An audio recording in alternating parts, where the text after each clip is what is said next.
आज धनंजय मुंडे हे मंत्री आहेत, तुम्ही मुख्यमंत्र्यांची भेट घेणार आहात का?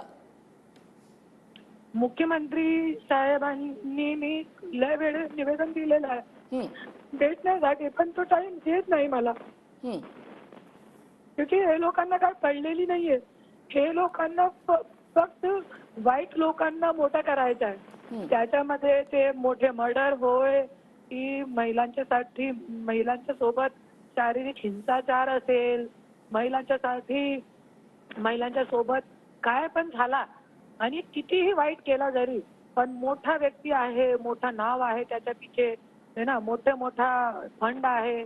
आता तुम्ही बघितलेलं आहे की नोकर जवळ 4,000 कोटीची प्रॉपर्टी निघाली, पण स्वतःचा जो मुलगा आहे शिशिव धनंजय मुंडे, एकलौता वारीस, मुंडे घराण्यांच्या एकमेक वारीस, त्यांच्या हातामध्ये रोजगार नाहीये. तो 21 वर्षाचा आहे ताई. जनताची मी हे दाखवणार आहे की आज खुद मंत्री महोदयांचा मुलगा जे आहे त्याच्या हातामध्ये रोजगार नाहीये.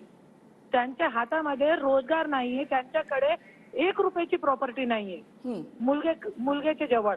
पण जे वाल्मिक कराडचे कडे 4,000 कोटीची प्रॉपर्टी निघाली, त्यांच्या मुलग्याच्या कडे 1 कोटीची 100 कोटीची गाडी आहे. आमच्या मुलग्याकडे 1 गाडी सुद्धा नाहीये.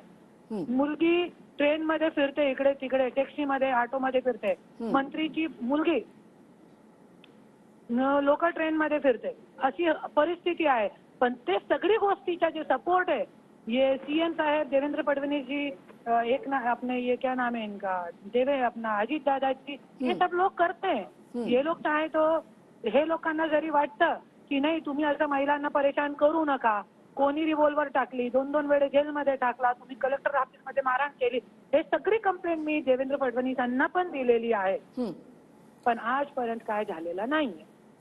त्याच्यासाठी न्यायालयाच्या दरवाजा मी न्यायालय पोहोचली आणि आज ईश्वरची कृपा, ईश्वरचा मी साक्षात धन्यवाद मानते, जज न्यायाधीशाचा मी धन्यवाद मानते की त्यांनी मला न्याय करून दिला. करुणा मुंडे